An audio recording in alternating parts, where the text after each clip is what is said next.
All right. I wanted to talk about Split Fiction today. I did the Before You Buy review video for Game Ranks. If you haven't checked that out already, it's somewhere. But I wanted to dive into Split Fiction a little bit more and highlight the best things about it. And for me, it's kind of what I wrapped up the Game Ranks video with, saying that it was just good old-fashioned video game fun. The fun factor is the most important thing. That and the fact that to me, it really felt like a love letter to video games. So just keep in mind, I'm not gonna spoil anything here. I reviewed the game before, so the game just came out. I'm not gonna show all the sequences because for me, it's not really the story developments that were really like big spoily things, but it's really just stumbling upon cool new levels and sequences because that's what this game is all about, essentially. I've been pretty upfront. I was a huge fan of their previous games, from Joseph Fares' original work on Brothers: A Tale of Two Sons, but then, of course, Hazelight Studios' A Way Out. Absolutely incredible. I feel like I was one of the first people screaming about that game, by the way.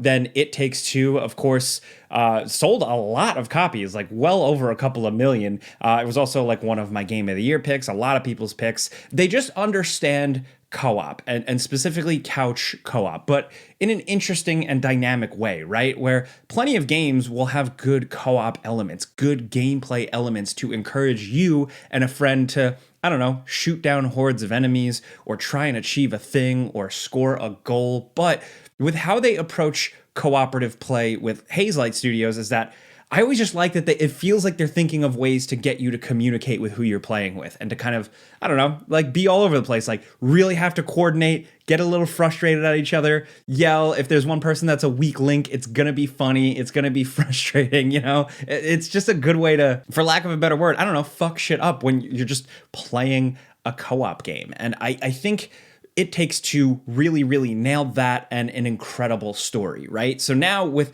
Split Fiction, for me, the story has something to say, and I really like that. It's literally commentary on like these big movie and video game corporations just kind of sucking everything in and mass producing slop because they want their profits to go up, right? Art for the sake of not art, but just completely for profit, and kind of in an exaggerated way, how that can go bad, how the AI and fine-tuning things might really fall into it. Like, it's doing all that, and I like that. Where it kind of fell flat for me was the characters. Zoe and Mio, to me, were just a little quippy, and it took a while for their stuff to really develop. There were a couple of emotional beats. Each character essentially got one moment that I did feel some emotion. My cold heart was like, oh, that's nice. You know, even though It Takes Two had some flaws, Split Fiction did not hit me as hard from a storytelling standpoint as It Takes Two did, or even A Way Out, I would say. But where it makes up for it here is in, like I said at the start of the video, fun factor. The raw gameplay here is so good that I was playing not to see what happens next in the story, but to see what the game would throw at me next. This game, like their previous games, is once again a masterclass in pacing, in constantly giving you new things to do, completely new things that are brought up for one situation in the game, and then they ditch it and move on to something completely different to keep it fresh. That just feels like a ton of work, and it's really impressive, and it's also really fun to play because it keeps you like constantly engaged. But here, structurally, it's interesting because it's centered around big, long areas. Like, you'll stumble into a section. So the gist is that the two characters are authors. One is a science fiction author, one is a fantasy author. So you're going to constantly stumble into like weird little fantasy places, or magical animal forest, or cyberpunk city, or like big space marine warfare, right? So every single thing you fall into with these sequences tend to be pretty long. They go on for a while.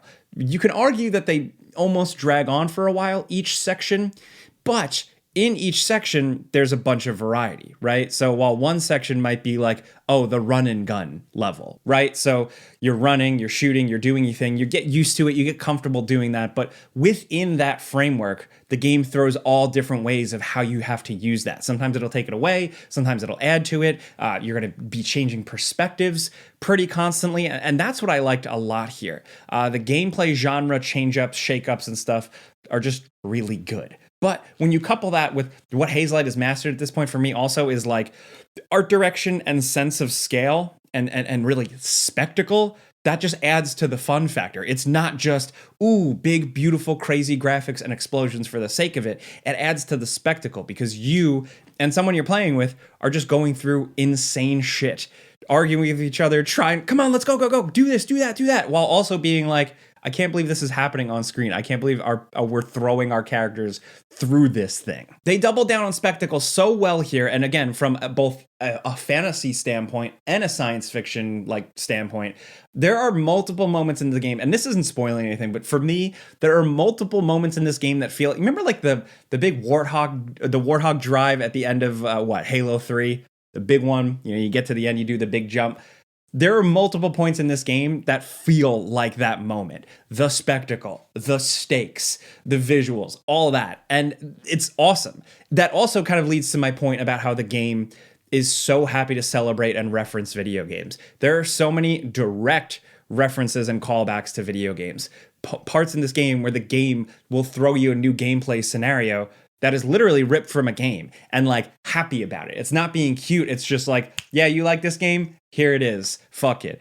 And I gotta commend them for that. It's so hard to talk about it without spoiling. I want people to like stumble upon this stuff, but there are a couple of sequences in this game that are some of my favorite things ever. And to the point where like me and my wife that I was playing with, I was like, damn, I can't believe we're good enough. We're actually cruising through this. This seems like it would be daunting. It seems like it would be crazy, but we're doing it. That plus the ending. You've probably heard a lot of reviews say like the ending sequences and stuff like that. And I referenced it in the game ranks before you buy, but I'll go into it a little bit more here without. So the big ending stuff for me isn't really the story. It's what they crafted. And it's just how it all goes down visually and gameplay wise. That is just so insane. And unlike anything I've seen in a video game, I think. I'm racking my brain. I don't think I've ever seen anything like this. From a technical standpoint to a fun gameplay standpoint, it's just its own completely unique new thing. Hello? I know I see a lot of comments. People are like, video games suck now. It's all the same shit. This isn't. So here you go. I'm always looking for examples. But with this, it's something that really is something that the game is building up to.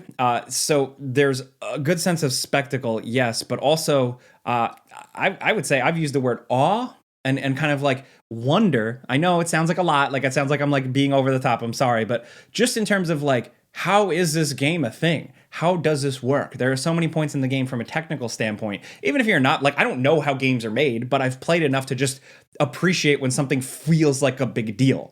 There are so many points in this game where I'm like, how did they do that? That's crazy. How is that seamless? How am I playing in this thing right now? And then the end of the game really just hammers that home like fucking crazy. And I think that it's going to be really, really memorable for that. I think Split Fiction for me, I'm not really going to remember the story. Zoe and Mia, again, like they had a couple of moments, but they ultimately didn't really do it for me. Felt a little generic, felt a little overly quippy, a little grating. But as two characters who were just fine, serving as a vessel for going through the crazy things in this game, I'm good with that because I'm going to remember so many gameplay sequences in this game for a long time, from the creativity to the amount of fun, but also, you know, and I've said this, I've been saying this since I played A Way Out. I sat down with like one of my buds, Andrew, who edits these videos, and we played A Way Out in like a sitting. And afterwards, I liked the game a lot. It celebrated movies. It was a cool heist thing. Yeah. But I also was just so grateful for that type of gameplay experience with a friend. Something you also don't always get as an adult, but even when you do, they don't always hit like this. It doesn't always hit like A Way Out or It Takes Two. And Split Fiction really continues that. So, you know, once again, for me, and I'm biased, I'm a big fan of the studio. I was excited for this, but I also just had high expectations. I'm like, are they going to top It Takes Two? I would say from a story standpoint, not quite, but from a gameplay standpoint, absolutely. holy shit. I totally recommend playing through it, but also the fact that like they're doing things right. Like, so this is technically published under the EA Originals label. This is kind of like a smaller funding publishing wing set under EA, where essentially it's geared more for the studio making the game to make more money, have a little bit more creative control, and with that, this great thing was able to be made, but also how they're trying to push things in terms of how games are being sold and played and stuff like that. I think they have this whole friend pass thing here that is really good. If one person owns the game, two people can play it. That's huge, like online, I'm saying. And then to take that online thing even further, and again, I haven't tested this, but you're able to cross-play. So that, to me, seems like a good pro-consumer move. And also, I'd say it's a generous pro-consumer move. Like, it's one of those things where it makes you almost go like, okay, like, what's the catch here? I don't know what the catch is. Oh, and the other thing I did want to highlight is the level of challenge. I did mention that in my Before You Buy and on social media and stuff. Instagram, Twitter, all those places. You can follow me. Always be plugging. But I did mention the difficulty and how if you played with somebody, maybe you have a little brother, maybe you have a daughter, maybe you have a husband, a wife, a boyfriend, a girlfriend, a whoever. If you're playing with somebody that's a little more casual and maybe they struggled a bit with It Takes Two, I would say they are going to struggle a little bit more so here. It's a lot more demanding from a puzzle standpoint, which I'm dumb, so I hit a wall with that. But to a gameplay standpoint, with, if you're playing with somebody who isn't like super well vested with shmups, like shoot 'em ups or, third person shooters and stuff like that, or maybe even a platformer, they're gonna, it's gonna take a bit of a learning curve. You're able to persevere. You can also, like, if you're a pro gamer like me, you can just carry the other person in a lot of instances. But still, even with that other person struggling quite a bit, the game just does a good job of encouraging play, keeping the momentum moving. And that person, even when they're losing, I thought, like, they're still gonna have fun anyway. I actually like that they amped up the challenge because it engaged me a little bit more as someone who's, a little bit more of a normal game player. So it somehow found that right balance, which is really impressive, where it amped up the difficulty, yeah, but also the person on the other end who's struggling a little bit can still have a good time and still get through it. And I think the bosses can be incredibly daunting. Some of them feel like they have some repeated things somewhat, but they're all just incredible, from like how they're paced, how you get like a mid boss battle, like scenery change, the looks of them, their types of attacks, just really, really good bosses. Sometimes visually it's a lot. There was a couple of points where, like, with me, with like the feedback and the visual effects on screen, I was like, what is going on? What am I doing? But it all goes back to, again, the doubling down on creativity and fun factor and good pacing. It is so much fun to play, even when you're getting a little frustrated with who you're playing with, or you're just getting your ass kicked in the game, whatever. It's just something that I continue to go, like, I was so excited every night to, like, fire up the console and continue playing. That, to me, is just good old-fashioned video game fun. Fun factor, 10 out of 10, off the charts, 5 stars, whatever you want to say. People like to talk about reviews and objectivity and being critical and being unbiased and stuff like that, but I will always rate a game higher. Like, I will always appreciate a game more when it gives me some laughs, when it gives me some smiles, it gives me some fun. And with another person, even better.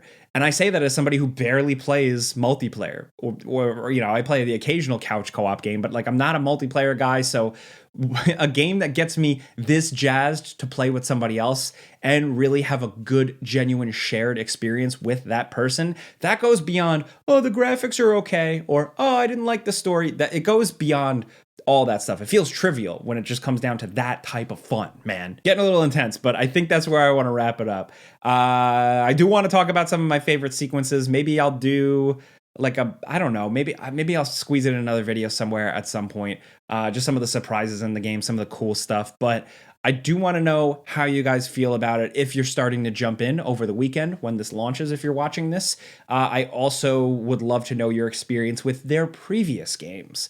I love A Way Out for a lot of its absurdity and strangeness and a banger ending. It Takes Two, of course, for a lot of the variety and the gameplay and the charm, but also other co-op games that feel like this. Do you have something that you go to, something you play with your best buddy in the whole world, or your girlfriend, your boyfriend, I don't know, whatever. Let's talk about co-op games, but let's talk specifically about Split Fiction as well.